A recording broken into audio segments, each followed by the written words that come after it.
Bihar STET 2025 की उत्तर कुंजी पर आज आपत्ति का अंतिम दिन है।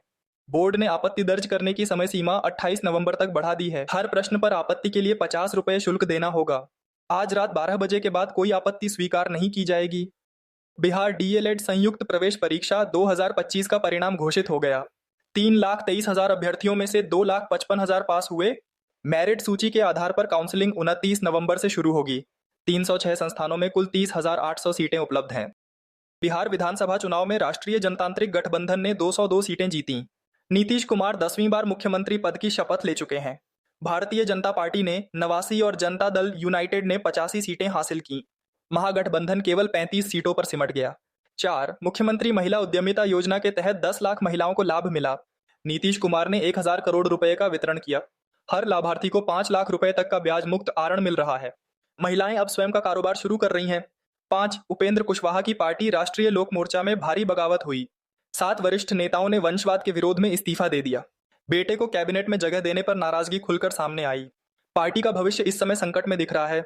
6. चुनाव हारने के बाद राष्ट्रीय जनता दल ने आंतरिक जांच शुरू कर दी। तेजस्वी यादव ने षड्यंत्र करने वालों को चिह्नित करने का आदेश दिया।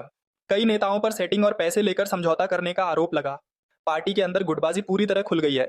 7. बिहार कांग्रेस की बैठक में टिकट बेचने पर तीखी बहस हुई। मित्रवत लड़ाई और पैसे लेकर टिकट बांटने के आरोप लगे। प्रदेश अध्यक्ष को कई नेताओं ने जिम्मेदार ठहराया। कांग्रेस केवल 6 सीटें ही जीत पाई। 8. बिहार सरकार ने सभी विभागों को रिक्त पदों की सूची देने का आदेश दिया। 31 दिसंबर तक पूरी सूची जमा करनी होगी। लाखों सरकारी नौकरियों को जल्द भरने की तैयारी है। हर विभाग को खाली पदों का पूरा ब्यौरा देना अनिवार्य है। 9. बिहार चुनाव में ईवीएम की जली हुई मेमोरी जांचने का कोई आवेदन नहीं आया। चुनाव आयोग ने साफ कहा कि कोई हारा हुआ उम्मीदवार आगे नहीं आया। सभी आरोप बेबुनियाद साबित हो गए। ईवीएम पर उठाए गए सारे सवाल खारिज हो गए। 10. बिहार में ठंड अब तेजी से बढ़ने वाली है। आने वाले 2 दिनों में तापमान और नीचे गिरेगा। न्यूनतम तापमान 10 डिग्री से भी कम हो जाएगा। कोहरा और शीतलहर की चेतावनी जारी की गई है। 11. बिहार के खगड़िया में भाजपा नेता दिलीप कुमार पर गोलीबारी हुई। वे गंभीर रूप से घायल हो गए हैं। पुलिस ने हमलावरों की तलाश शुरू कर दी है। स्थानीय स्तर पर सनसनी फैल गई है।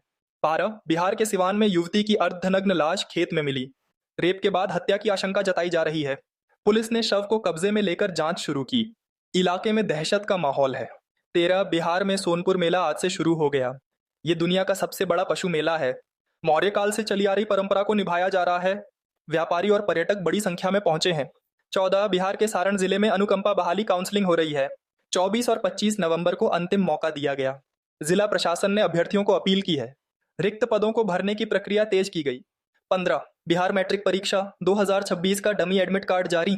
27 नवंबर तक त्रुटियां सुधारने का समय है। परीक्षा बोर्ड ने अभ्यर्थियों को निर्देश दिए।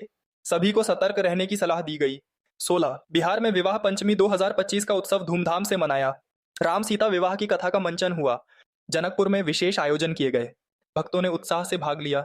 17. बिहार में सरकारी योजनाओं के लिए पंचायत शिविर लग रहे हैं। 25 नवंबर से 4 दिसंबर तक आयोजन होगा। राशन कार्ड और आयुष्मान कार्ड वितरित किए जाएंगे। लाभार्थियों को सुविधा प्रदान की जा रही है।